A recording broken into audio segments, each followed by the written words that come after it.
Daniel, aktor berbakat dengan karisma kuat, dikenal lewat peran-perannya yang penuh karakter di film Indonesia. Zulfa Maharani, aktris muda dengan akting natural dan ekspresif yang jadi bakat menjanjikan di industri hiburan tanah air. So, stay tune Besti! Hai Besti, welcome back to Besti Edition. Apa kabar Besti-Besti semua yang lagi nonton? Semoga kalian semua dalam keadaan sehat dan juga baik-baik aja. Today Edition adalah Actor Live. Please welcome Omar Daniel dan juga Zulfa Maharani. Halo. Ini adalah aktor-aktor Indonesia lagi sibuk apa sekarang? Sekarang Ya pasti kalau aktor, kalau lagi nggak syuting itu ngapain sih? kita biasanya ngapain ya? Ya paling belajar acting lagi atau mungkin kayak olahraga kali ya. Yang sekarang lagi hobi sih olahraga. Olahraga. Sama. Panggilannya apa? Zulfa. Panggil Omar apa dari Omar? Omar dan Zulfa. Dan kalian berdua ini kan sama-sama aktor ya obviously. Dan gimana sih caranya awalnya kalian masuk ke dunia aktor? Apakah itu memang cita-cita kalian ataukah emang kesandung nggak sengaja atau gimana? Kalau aku tuh dulu tuh waktu aku kecil di scouting gitu loh Kak, di mall. Jadi masih di zaman-zamannya kayak gitu. Sumpah? Iya. Ya sama gue juga lagi dulu. Tapi waktu aku kecil, terus habis itu aku break di mall gitu. Terus aku break karena aku fokus ke sekolah, kuliah, terus baru balik lagi ke film akhirnya. Kenapa akhirnya dari kuliah sekolah, ayo deh gue mau pengen acting lagi, emang karena emang jiwanya di situ atau gimana? Karena waktu aku ngampus itu aku sempat ikut teater kampus kan. Terus akhirnya kayaknya men-trigger lagi. Iya, men-trigger lagi. Kalau Omar memang cita-cita dari lahir? Enggak, dari sama sekali nggak ada malah. Enggak. Jadi awalnya sama sih, kurang lebih di mall juga. Tapi waktu itu masuknya dari iklan dulu, terus baru ke sinetron, terus baru ke film. Dan sama sekali bukan cita-cita atau sesuatu yang pernah dibayangkan sih. Jadi emang ya kesandung sih, bener kecebur gitu. Emang nggak sengaja udah terlanjur basah ya udah deh sekalian gitu. Ya udah deh sekalian aja deh totalitas gitu. Deh. Dan kayaknya tuh kan kalau orang lihat ya nggak tahu ya kan, orang kan nggak taunya kan kita kan ada di layar gitu kan. Kayaknya tuh hidupnya kayaknya enak gitu. Jadi aktor tuh enak, hidupnya hahaha. Tapi sebenarnya menurut kalian challenge yang terbesar jadi aktor itu yang mungkin banyak orang yang nggak paham tuh apa sih? Terkadang lupa jadi diri sendiri kali ya. Karena banget loh. Karena kebanyakan baca skenario, kebanyakan menjadi karakter lain, akhirnya kadang-kadang kita lupa jadi diri sendiri gimana. Kadang suka nemuin karakter yang kayaknya lebih seru karakter ininya ketimbang kehidupan kita sendiri. Masa sih? Terus jadi berakting ke dalam itu kedalaman gitu nggak sih?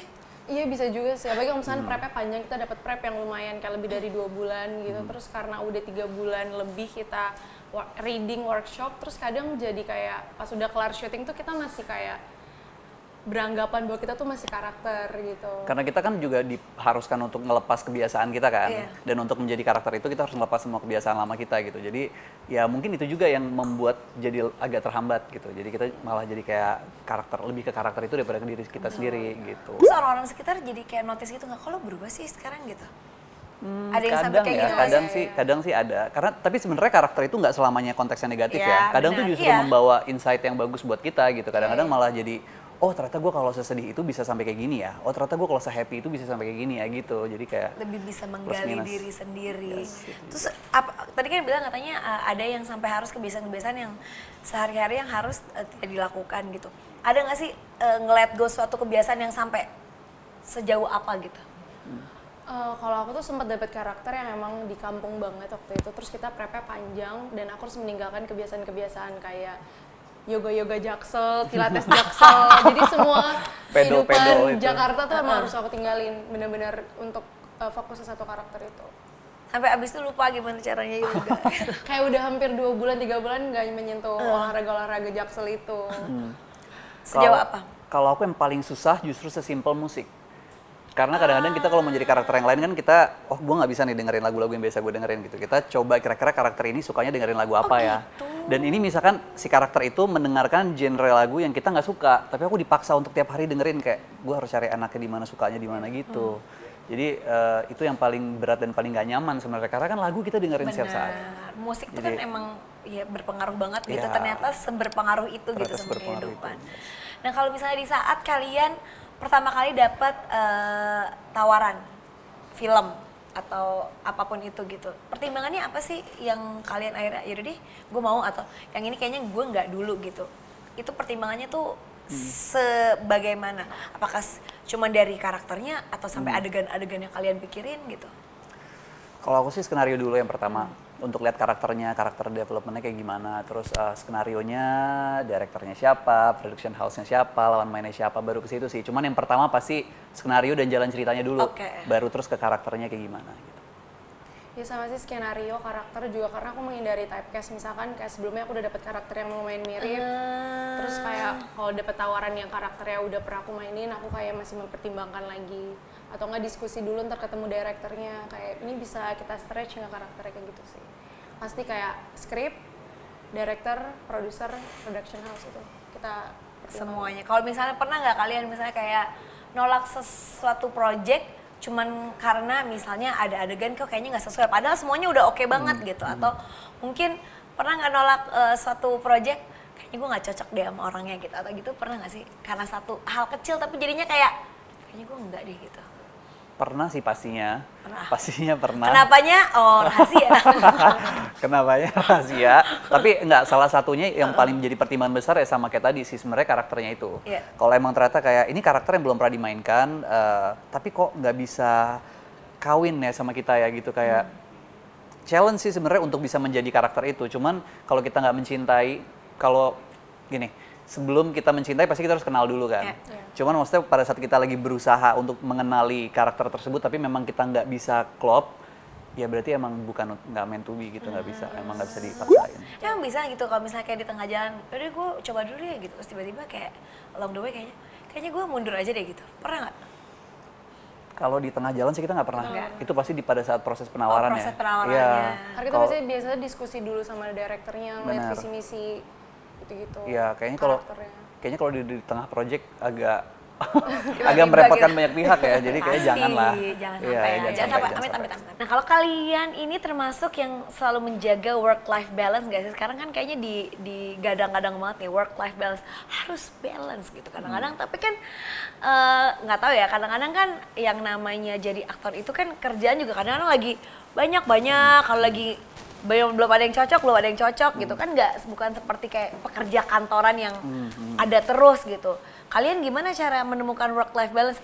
Kadang-kadang ada beberapa kayak temen gitu, kayak aduh gue lagi lumayan nih dapat ada kerjaan terus, nanti kalau misalnya lagi susah ya kita juga bingung nih nolak rezeki gitu kan. Tapi di sisi lain kok kayaknya life gue kok kayaknya nggak balance nih gitu. Kalian gimana cara menyeimbangi semuanya itu? Aku dulu, oke. Jadi kalau aku sih, aku ngerasa cukup jago dalam maintain-nya gitu. Nah, tipsnya apa jadi tuh? kayak tipsnya, kalau aku sih nggak bisa ada beberapa tipikal temen yang memang kalau misalkan mau project itu dia harus liburan dulu. Selesai project dia juga harus liburan dulu untuk refreshing dan lain-lain. Nah kalau aku tuh sekali kompornya nyala, itu tuh emang jangan dimatiin dulu. Jadi kayak 1 tahun ya aku willing untuk bekerja, aku bisa menghabiskan 9 sampai 11 bulan untuk full bekerja.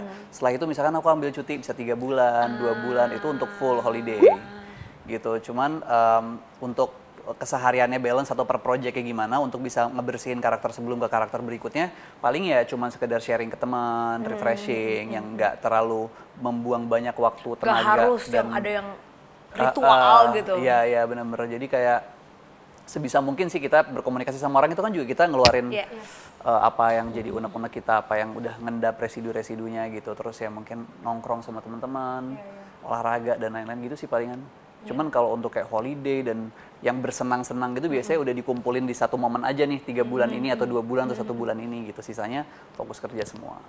Selama kompor nyala terus. Nyala terus, dimatiin. Kalau aku sih tergantung, misalnya projectnya tuh bikin aku berat banget. Jadi biasa aku liburan sih untuk ngerilis karakter. Tapi kalau misalkan kayak aku masih bisa ketemu teman-temanku di luar industri film, terus aku masih bisa nemuin diriku sendiri, itu biasanya aku kalau ketemu teman-teman aja sih, olahraga buat menjaga itu semua.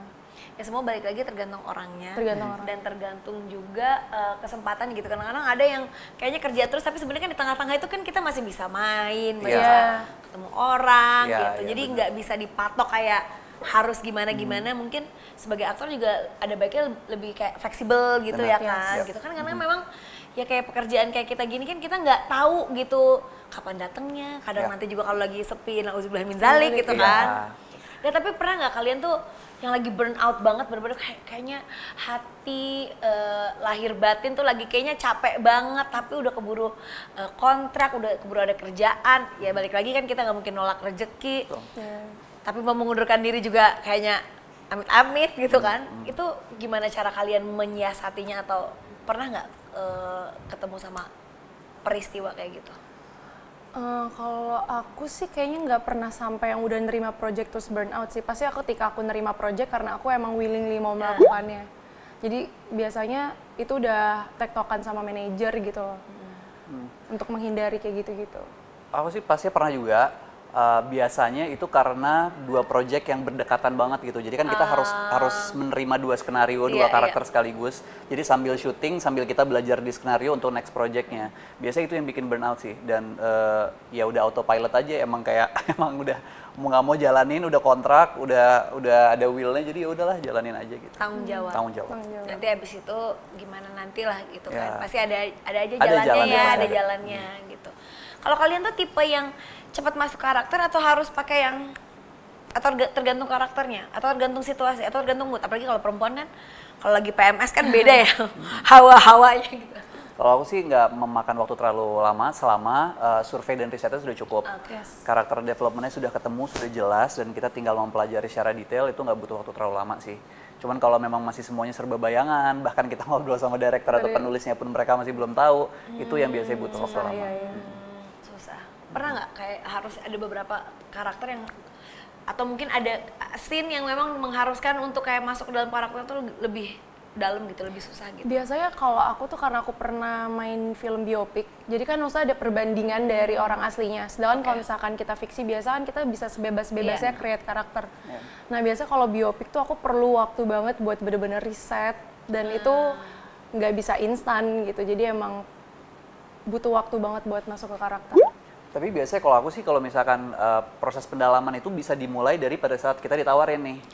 Pada saat kita ditawarin sebuah project, baca skenario, ih gue suka banget nih. Nggak tahu ntar bakal diterima atau enggak, akan deal atau enggak, tapi udah mulai nyicil riset dari saat itu. Jadi pada saat sudah hari hanya ternyata deal dan kita menjalankan project tersebut, kita sudah punya nih beberapa hasil risetnya, tinggal ngejalanin aja. Nggak dari nol, nggak dari gitu nol ya banget kan. lah.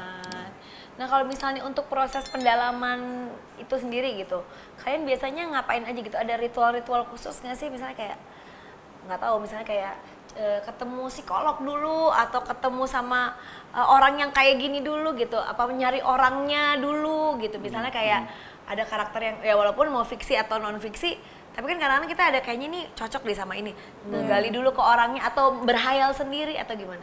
Biasanya sih dari awal, yang paling dasarnya dulu, itu biasanya kita cari referensi dari berbagai film yang lain yang berkaitan dengan karakter tersebut. Jadi kita nonton survei atau risetnya dari film dulu. Kalau memang ternyata masih belum dapat juga, baru di situ kita cari yang lebih detail lagi. Misalkan ada teman yang pernah ngalamin, teman yang pernah ada kejadian semacam itu, atau mungkin ya apapun yang berkaitan dengan karakter itu, baru kita kayak boleh kenalin nggak, ngobrol dulu dan lain-lain. Jadi nyari contoh gitu. Nyari contoh, iya benar. Sebenarnya kalau aku sih diskusi sama director dulu sebelum akhirnya memutuskan untuk bisa mau tahu nih referensi filmnya nih bisa relate nggak sama apa yang dimau sama director. Biasanya kayak gitu sih, baru akhirnya ketika udah diskusi sama director, aku baru bisa nyari tahu referensi yang dia udah approve. Jadi biar maksudnya karakternya nggak terlalu jauh dari apa yang dia bayangkan gitu ya, sebagai director. Biar satu inilah. Biar satu gitu. ya. Kalau misalnya adegan sedih, yang paling tunggu sebelum sedih deh, menurut kalian mana yang lebih menantang? Sedih, marah-marah, ketawa, ngelucu gitu ya dalam arti ya, atau apa gitu menurut kalian? Yang paling menantang gitu adegannya gitu? Kalau buat aku yang paling menantang tuh stillness sih, nggak ada dialog, tapi dia emosinya ke dalam.